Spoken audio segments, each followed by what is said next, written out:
Hey guys, and welcome back to another episode of Earthen's Den. And in today's episode, I'm just going to be voicing my concerns. We're going to be hitting on quite a few different topics.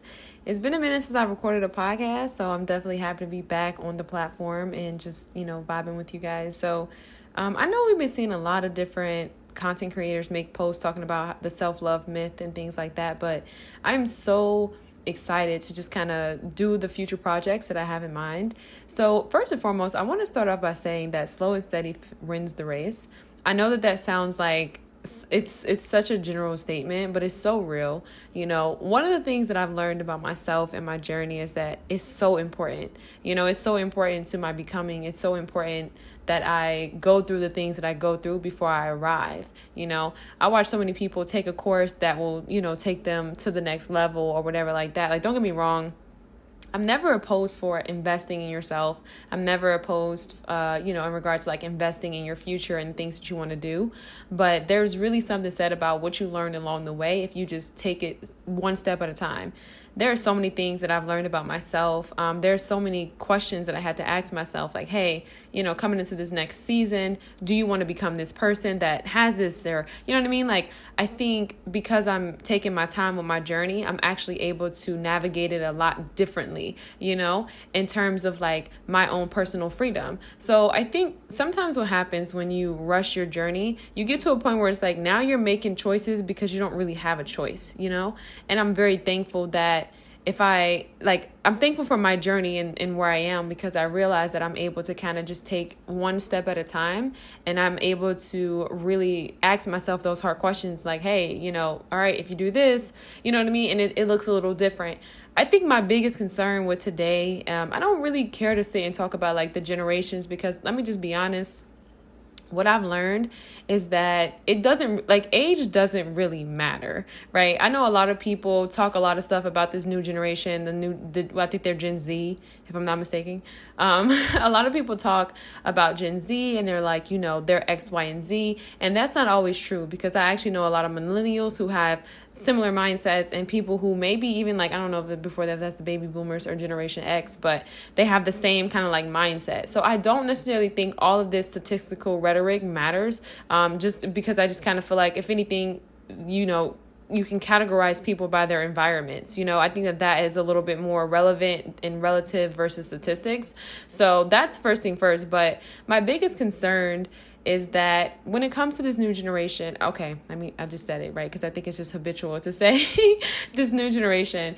I'm sorry, y'all. It's been a minute since we've been on here, okay? But I think my biggest concern is like, we're going to miss out on some really, really good stuff. You know what I mean? Not even just in terms of,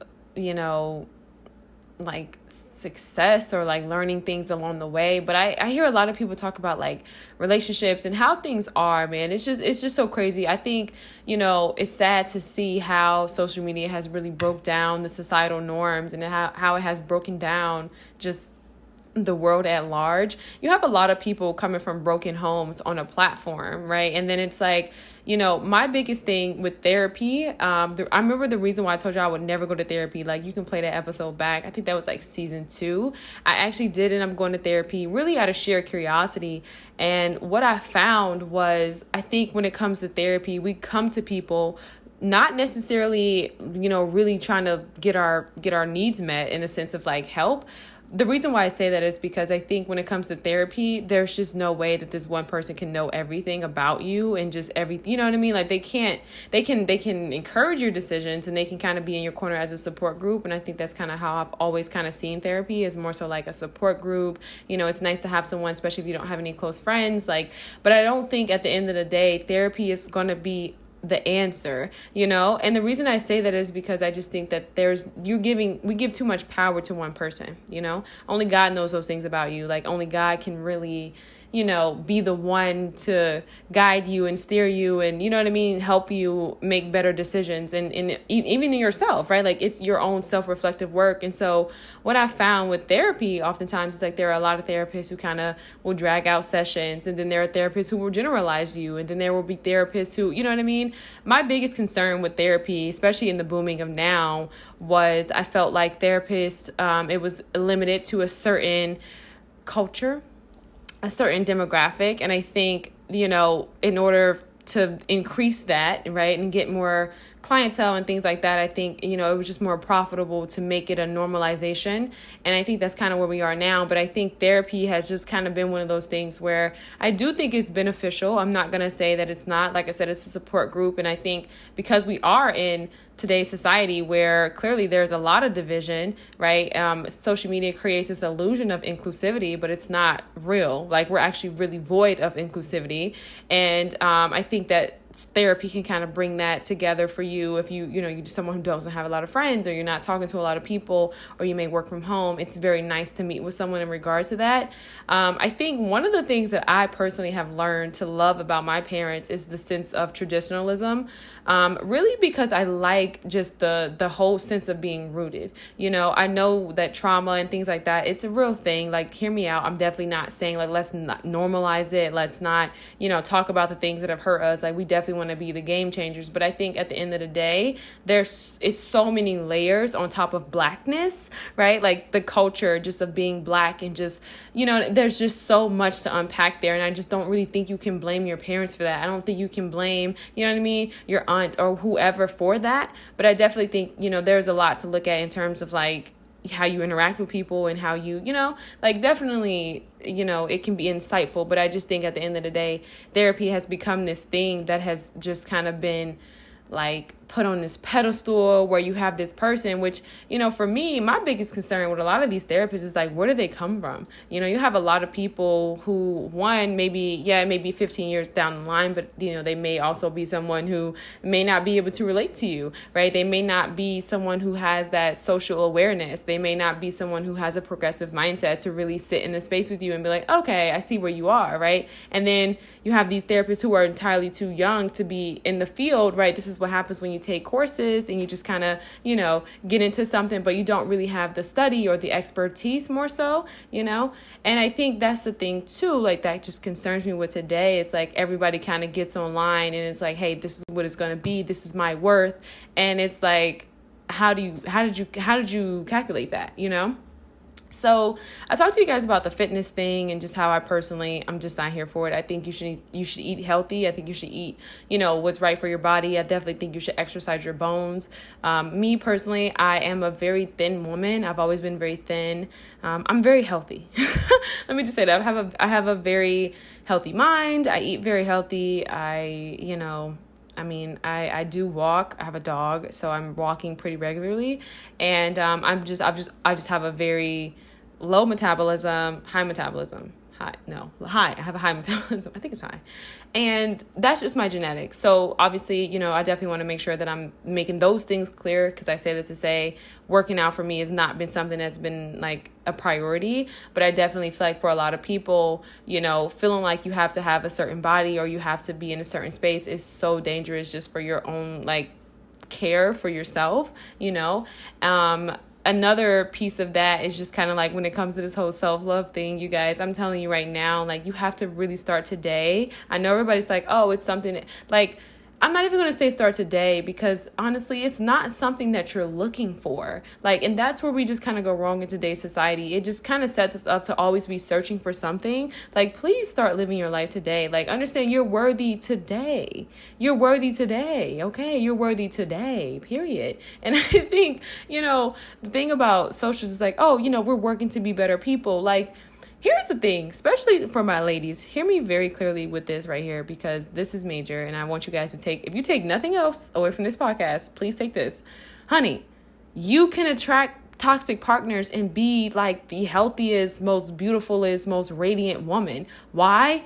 Because it's a freaking cultural issue, right? We do not have role models in our community. When you grow up without a father, as a man, as a woman, it just creates a different psychological aspect in you. Like you're going to be different, and it's okay. It's okay. You don't know what that looks like. That's okay, right? A lot of people, I'm not going to say people, I don't want to say a lot necessarily, but we understand that when it comes to Black people, there is just a lot going on in our communities, okay? From then to today until, so understand that first and foremost. And I have to say that, like, not to be crass or a little curt, but I'm saying that because it's like, women especially are just kind of being told, like, if you just do this, oh, if you just do that, and then you do that, and then it's like, oh, if you just do this, you know what I mean?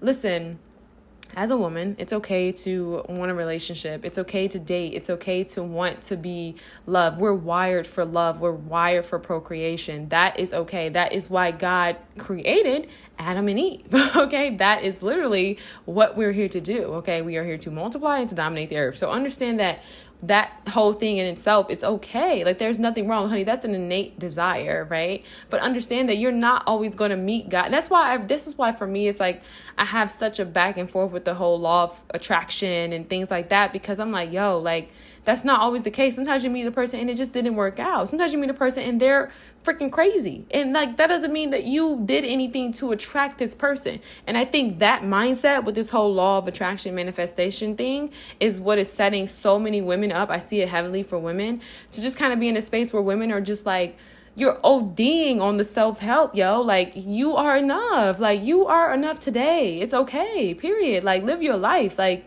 seriously, you're not going to get any better than you are today. Like, you are going to get better, yes, but as time goes on, you know what I mean? As you walk in your purpose, as you walk with God, as you're actively putting forth the steps to do the missions and the plans and work the gifts that God has given you. Like, you know, it's not going to be one of those things where you just like get to a point in your life where you feel like, you know what I mean? Like, no, I'm just kind of tired of women ODing on that and the therapy and all these, like, you are enough. It's the people, oh, you guess what? You're going to keep attracting the same partner. That's not true. Like, no, hold on. Let me not go too far in deep, because I definitely think if you don't have any self-awareness as to, you know, if you can't look back on your relationship and be like, all right, yo, I really did go through the same thing with Peter and John, but I realized like where I went wrong, and the same exact move that I made or the action that I took that put me in the same position to meet John after Peter, and they were the same, then it's like, all right, cool. You know, and that's how you learn. But see, social media creates this thing where it's like you have to come out and get it right. There is no such thing as perfection. Like, yo, as long as you're not being disrespected and,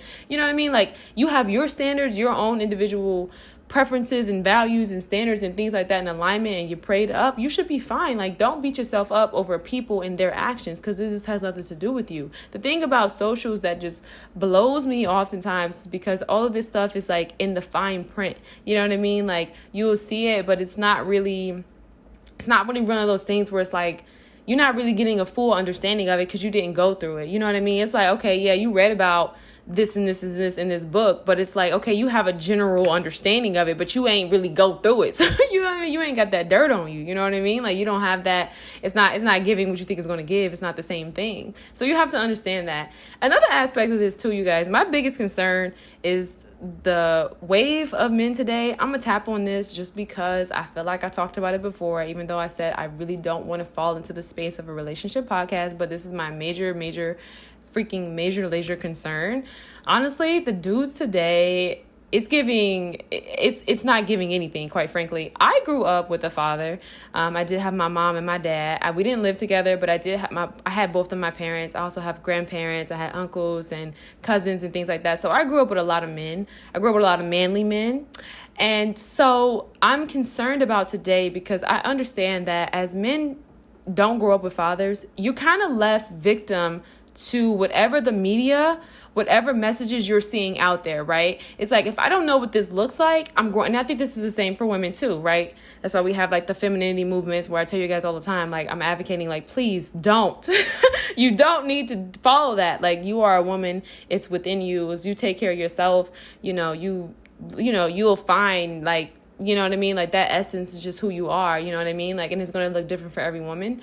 But when it comes to men, because if you grew up without a father, it's going to look different for you. So you're looking on the outside to see, okay, what does manhood look like? How should I be, right? You may have had some bad relationships with girlfriends who you like, okay, I can't slap her upside the head, or that's not right, or I can't talk to her like that, or I need to be like this, or I'm too soft, I'm too emotional because I grew up with my mom, or grew up with women. Like, you know what I mean? Like, there's a lot to kind of navigate in there. And this is why I say, when it comes to women, understand it's not always a matter of you attracting anything. It's like, there's just a lot of societal issues in our community that these are the deficits. You know what I mean? Like, this is the repercussions of incarceration, and you know what I mean? All right, so I'm going to move forward. So, you know, men in these spaces, this is the detriment, because hear me clearly. I want to make sure that I make this very clear, and that I'm not This is not going to be taken out of context. So there's nothing wrong with you being a human being and taking care of yourself as a man. Like, you should do that. You should totally wash up. You should totally, take care of yourself. But the detriment of this here is that when you have men who are getting facials every day and they're getting their nails done and they're getting on TikTok and they're making their beds and they're showing you their coffee with the cream and the sugar and they're doing their face mask. This right here is literally stripping men of their masculinity. This is the problem, right? You have men who are shopping excessively, buying the flyest garments. This is the problem. Why? Because men are not tailored to do these things, right? And so what happens is men are the leaders. And I know a lot of people don't want to hear that. They don't want to believe that. I don't really care. Like, listen, you got to understand where I am, my mentality, what I was raised at to really get this like podcast and like flow and like, you know what I mean? Because if not, you're just not going to get it. And that's okay. It may not be for you. You may have a different mindset in regards to things. Trust me, I'm not going to argue with you. We're not here to argue, and that's okay. But when you have men who do these things, right, who are doing it, like, all the sneakers, all these, like, and I'm not saying there's anything wrong with like shopping and being fly. Like, there's nothing wrong with that if you can afford to do it. And honestly, if you're single, which most people, in your 20s, you're single, you're fly, you're living it up, you've worked hard for your career, by all means. But the problem with this is that when you have guys in these spaces, that strips them of their masculinity. So then it becomes, you are feminized. And I don't think that guys realize that actually makes you more feminine. Why? Because you're tailoring to a different aspect of yourself that God did not ordain for you. You tapping into something completely different, brother. Okay. And it's becoming too much. It's too much. We both can't be a diva out here. My biggest thing, I used to tell my grandpa all the time, I'm like, listen, I can't have a man who likes to shop like that because I like to shop and we both can't be out here spending all the money. You know what I mean? And I was just joking when I was like, talking about me being married and everything, but it's something said about it. It's something said about it, and it makes a difference. And so I think with that being said, men are not doing the manly things anymore because they don't know what it's like. They never seen that in a healthy regard and how that has been demonstrated in a healthy way. So they don't know how to tap into that. But when men are like men, oh my God, this is why my biggest concern with women today and just, honestly, I don't even think it's concerned at this point. I just think for me, I can sit in that space with y'all and I feel for y'all and I kind of mourn for you guys because, well, I'm not going to say you guys. Well, yeah, because, I'm a little bit older. So I typically date, it's different. It's different. It's different. But I feel you. I see you. I hear you and I feel you. But, I feel for you guys because it's like, there's like men, like real men, it's different. You're not going to have all this negative talk about men. Like it just breaks my heart to see it because, a lot of this younger generation, they're not going to really know what it's like to see a real man and like to date a real man and really, know what that's like to have that, that connection and that interaction, that's like, that makes me very sad, to kind of see that with this upcoming generation and see where the men are headed, right? Like I said, with the facials and the spa dates and the nails and all this other stuff. And then you have women, coming in on that. And so that makes me really sad. It really does. Like, I love manly men. And I think, because that is something that's no longer a thing and because, men in these spaces are actually more, they're becoming, it's normalized, right? It's normalized for men to do these things and it just strips them away. And so, not being able to witness real. Another thing I want to touch on too. I know a lot of people, everybody wants to view themselves as a good person, right? Like everybody wants to say, yes, I am a good person. But the truth is that everybody's not. Everybody's not. And the thing about social media is that it creates an algorithm that is tailored to your interests and tailored to people who have a similar mindset to you. It's tailored to those who are local, those who, you know what I mean, or whatever. But essentially, they have the similar interests as you. And so what happens is, social media creates this thing where it's like, okay, you may be in a space where you are a selfish person or you are a jealous person. And social media will show you posts that says, oh, jealousy is not a bad thing. Envy is not a bad thing. These are just things that mean that you desire what the other person has. That just lets you know this is a healthy desire, right? It says things like that. And so it's like, you have to recognize when it comes to social media, you guys, you can't seek a lot of validation from there. I know people talk about likes and things like that. And actually, I kind of want to touch on likes because one of the most difficult things that I've had to navigate is just being a Black woman and showing up in different spaces and showing up as a Black woman with my Blackness and my cultured self, and simultaneously being in a space where I have to exude excellence, right? Excellence is one of those things where it's always going to be something that has to be exhibited in the Black community as a Black creator, as a Black person who's a prominent figure. And that's what I am. Like, I'm a prominent figure in my city. I'm definitely working to be that. I'm speaking that kind of like in a futuristic sense. But, being in this space, you guys, it's not easy. And I didn't know that growing up. Like, it definitely, typically I'm always kind of like trying to navigate a lot of the stereotypes and trying to kind of get over this hump of like, do I say the right thing? Do I show up this way? It's very heavy. It's not easy because I think, one, typically Black women are seen as either or, and the either or, good or bad, and I think that's very tough. Like, that's a very difficult thing. And I know a lot of people are like, oh, don't care. You don't care. But I think because I just stepped into this like new age, like I'm still very young. I'm still in my 20s, but I'm getting older, and I just stepped into this and I have this realization, and I'm like, oh my goodness, this is so heavy. This is such a heavy responsibility to carry. And Summer Walker was talking about this, and I thought it was so dope. And she was just talking about how, as a Black woman, she'll go out, she'll have her wigs, right? And then she's like, oh my God, everybody's like, you're so pretty. And then she'll go out and she's like in her afro and her natural hair, and nobody says anything. This was so deep for me, y'all. Like, when I tell y'all, I literally experienced this in my life. I experienced this more so when I was in college. I remember telling like an old she wasn't a roommate, but we were like right next to each other in our dorms or whatever. And I was telling her, I'm like, I noticed like when I wear makeup and I wear my weave, like everybody's like, oh, you're X, Y, and Z. And then it's like when I don't have anything. And I think that right there created such a insecurity within me. I'm like, oh man, like this is so crazy. And so I think the biggest thing, like, you have to understand, like, first of all, like I said, understanding your Blackness, like, who are you as a woman? What do you like? There's nothing wrong if you like to wear weaves and makeup and things like that, but it's so important that you love yourself. And I know, like, that just sounds like such a cliche thing, like, oh my God, love yourself. You guys, I'm talking like loving yourself is not something that you have to think about. Like, it's not something that you need to read about. It's not something, like, literally you gotta just be you, like, straight up, like, just be yourself, period. Be yourself, like, period. And I think the problem, what I think is the biggest thing? I think the biggest thing is when you have some hard truths about you, you have some things you don't like about yourself, you have some things you haven't accepted. And I think the acceptance part is honestly the biggest factor that is kind of that bridge from self-love. Whether you may be somebody who whether you are somebody who is putting on like you're something but you're not. I think that's a big one, right? We have a lot of pretension, especially with social media. Everybody's rich, everybody's happy, everybody's doing it up, everybody's a great person, right? The second factor of that is, if you are somebody who just kind of realized like, wow, I've got a lot of things that I've done in my life that I'm actually not so proud of, whether it's you being jealous or shady or you sabotaging somebody or you ruining somebody's life, I don't know. You know what I mean? There are just a lot of things. I think that acceptance piece right there, like, that is kind of what bridges the gap between self-love, like self and love, like, because the thing is, God accepts you. You know what I mean? God accepts you. God loves you. Like, and if you're still alive today, then clearly what you did is forgiven. You know what I mean? Don't do it again. Like, try not to ruin somebody else's life, but like, forgive yourself. And I think that right there, like, having that acceptance for yourself will allow you to feel God's love.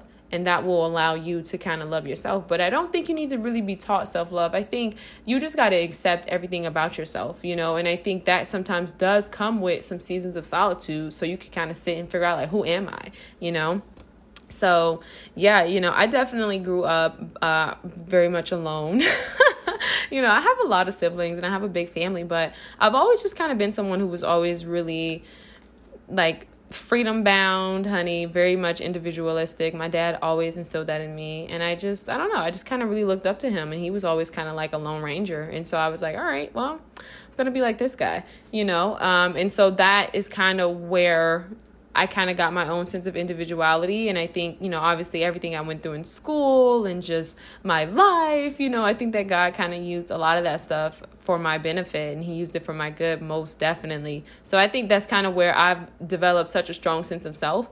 And, there are definitely times where you have that social anxiety, because I kind of want to touch on this too, social anxiety and things like that. But, honestly, if you just kind of breathe and just take a step back and ask yourself, hey, what am I feeling? Am I even vibing with this person? Because one thing I've learned is that, as you get older, you're not going to like everybody, and that's okay. Like, seriously, you're just not. You don't really have to figure out the reason right here and right now while they're in your face, why you don't like them. You may have to go home and journal, or if it's like a group project and you see them again, you don't like, I don't know. It may come to you, but it's like if your discernment is on point and you're like, hey, I just don't like this person. I'm not feeling this person's vibe. That's okay. That doesn't mean that there's anything wrong with you. You know what I mean? And if you're not accepted in certain circles, understand that's okay too. I think when you think about the world in terms of like population, honestly, your chances of popularity are just not that high. It's too many people for you to really get along with and really vibe with, and that's okay, So I think that's a big thing. And I think when it comes to social anxiety, it's trusting, like, what are you feeling? Like, all right, is this just not a safe space? Do I not really vibe with these people? Like, okay, and that's okay. That's okay. That doesn't mean that there's anything wrong with you. That doesn't mean that you need to be in a therapist chair Monday morning talking about how you were feeling. You may have been at a party where you just weren't comfortable. They may have been in there doing stuff that you was like, yo, this is like, a little far-fetched for me. And that's okay. Understanding that right now, more than ever, a lot of things are normalized. Fluidity, most importantly, is normalized. And so if you have any foundation within yourself, if you're rooted within yourself, if you have customs, and I said customs, Lord Jesus, if you have values and morals and principalities and just standards about yourself, you're going to feel a little different in a lot of places, because you're not going to be willing to just flow. Okay, you're not gonna really just roll with the tides, okay, because you have standards, so you're anchored in something. And right now we don't have that. People don't have morals. Trust me, it's not a thing. It's not a thing. So understand that if you are someone who carries yourself in that sense, you already like on a spectrum with like the 10%, especially today. So recognizing that, and when you think of terms of numbers, I guess if you think about like 10%, it's like, okay, yeah, no, I totally am not going to get along with every single person, and that's okay. So understand that in regards to social anxiety, just trust yourself. And if you are in a space where certain things are kind of popping off, just breathe, get through it and figure out why you felt that way later. And so what else did I want to say? We talked about perfectionism. I think right now, because like I said, fluidity and everything like that, socials kind of create this either or mentality. And I can't, it's one of those things where it's like, okay, yeah, don't do anything, just manifest, just chill. And then you have people who are just like, oh, you work too hard. You're too much of a perfectionist. This is where I think it's so important for you to come into a space where you have your own standards, your own values, your own goals. Understand, whose dream are you chasing? You know how many people I've had tell me that I should be a freaking model. First of all, what I didn't know, that I do know now, that they tell every beautiful girl she should be a model. I'm not even going to lie. Like, they tell every single girl who's beautiful, right? They tell her she should be a model. And so I think that sometimes is why a lot of women pursue that, right? It's, oh, if you're beautiful, you should be a model. I don't want to be a model. I've never wanted to be a model because, one, I seen the exploitation of certain things and I just wasn't with that. Two, because I didn't really have a desire for that. I tell people all the time when it comes to like my fashion and things like that, I like it. It's fun for me. I love it, but it's not something that I was like, okay, yeah, I want to do this. Now, I'm not opposed. I definitely would love to run a runway, or, you know what I mean? Like, I love garments. Like, that's my thing, I could do a campaign here and there, but like, I never was like, yeah, I want to be on a cover of like GQ. I don't even know. I think GQ is definitely like a man's magazine, but I'm thinking like sports. I'm sorry. See, I couldn't tell you, I couldn't tell you. So it's like, I never wanted to do that. And so I say that to say, I think that socials kind of create this thing where everybody kind of wants to be what they're seeing. And I think inspiration is always good, but you got to have your own dreams. You got to have your own dreams, your own life. Like, honestly, my life is just so different. What I imagine for myself, like, I feel like I feel like I'm so modest. I feel like God is like, yeah, I'm going to show out for you because you're so modest. But I really do. Like, I have a very modest kind of like thing about how I want to live my life, but it really contains a lot of like peace, happiness, love, and joy. Honestly, it's not anything that I feel like people are like, yeah, that's replicable. They're like, yeah, no, we don't want that. Like, oh no, so at the end of the day, have your own life, have your own dreams, no matter how big, how small. You know what I mean? Like, let that be your life and your truth, and know what it is that you want, because it's going to be your vision that's going to guide you throughout everything. There's a reason why I do what I do, and I do it the way I do it. You know what I mean? Because I know what it is that I want to do. And so I know that what I'm doing today is going to be either setting me up or setting me back from the things that I want to do. So vision is everything, and it's one of those things that can surely guide you from a lot. A lot of people pop up with certain things and they're like, oh, this.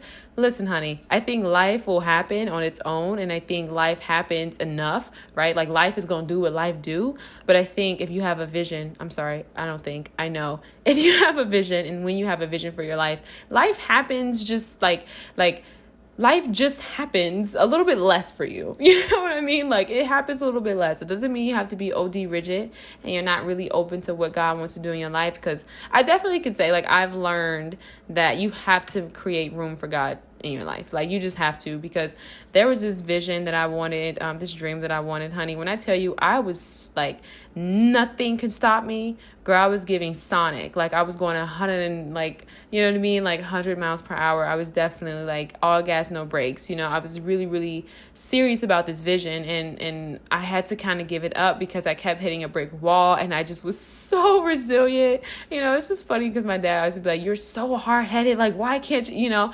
I really was. And, it's funny though, because I really think about it, like, he made me this way. Like, he made me be such a strong individual, and now it's like he's also very strong. So it's like sometimes anyways, I was very serious about this vision, you guys, and I gave it up. I just kind of like surrendered in a sense. I'm not gonna say I gave it up, because it was still very tough. There were a lot of circumstances that kind of took place for me to really finally release it.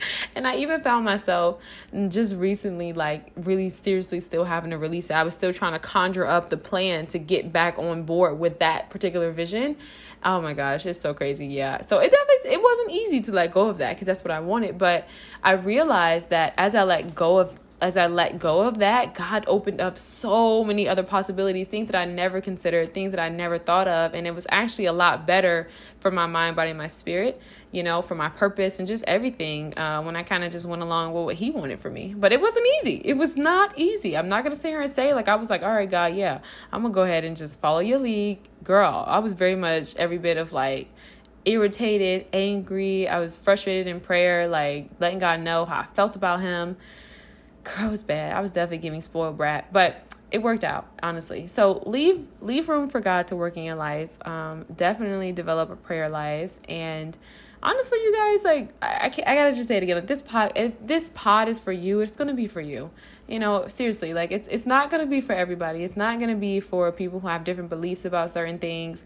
I know we talk about certain things in regards to just like men and women and things like that. You guys can kind of clearly see where it is that I'm coming from. So just understand like that piece, and just know at the end of the day, like, everything is going to be a journey, so it's like I think for myself, what I ask of my listeners is that you guys give me the space to grow, because something that I've kind of noticed, like, we do talk about like cancel culture, and I think a lot of people have kind of opened the door on that and kind of was like, hey, like, we should probably shut this whole cancel culture thing down. But I think the pressures, like I said, just kind of expressed earlier, like the pressures. And so Monique actually said this. I thought this was really good. She was talking about how, when it comes to Black women, how our pain is often hysterical and it's not really seen as, something that's taken seriously. And she was going on about her situation. If you don't know the situation, Google it. I'm not going to ramble.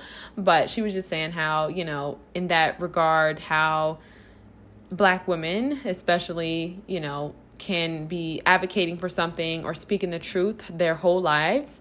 And, nobody has any, like, alignment or alliance in regards to what it is that they're saying, and then they die, and then people are like, oh my gosh, she was right, we should have stood by her. I thought that was so powerful, because I think that so many Black women have risked their lives, Black people in general, but I'm a woman, so I'm going to speak to women, but so many Black women have risked their lives doing, the things that many of us are afraid to do, and they were very courageous enough to do those things and open doors for us and to speak the truth and come out and be in that space, and they're not celebrated. They're actually like shut out from the herd until they die, and then it's like, oh, okay, yeah, she was absolutely right about X, Y, and Z. Thank you so much for paving the way, or thank you so much for opening the door, and next person wants to come around, and then so I definitely think that is something we have to stop. And so I just wanted to say that to anybody you're watching, give people space to grow, especially if it's someone who is coming from a pure intent and they definitely want to come on and like help you and, have a conversation about certain things and shed light on a lot of things that if you, again, are in alignment with this person, you feel like you're called to their show or whatever, you feel like you can really relate to what it is that they're saying, like definitely give people space to grow. That's my biggest thing, because I'm still very young, like doing everything that I do, and I'm gonna speak the truth, okay? So the truth sometimes can hurt, but I'm definitely not shutting anybody out. Like I said, it's never that. It's all about truth. So if it's your truth, then that's what it is, okay? So, okay, you guys, I know this was kind of lengthy, but I just feel like it was well-deserved. I'm super excited to be back creating content. It's really fun. I love this. I don't know, there are a lot of things that, I know a lot of people will try to tell you to do this, and this with, but I can honestly say this right here is good for me, and I love it, and it's enough for me, and I love speaking and, just developing my skills as public speaking and just, sharing what it is that I know. So that's what's good for me. So if you guys are, rocking with me, then I'm rolling with you, and I hope everybody has an amazing day.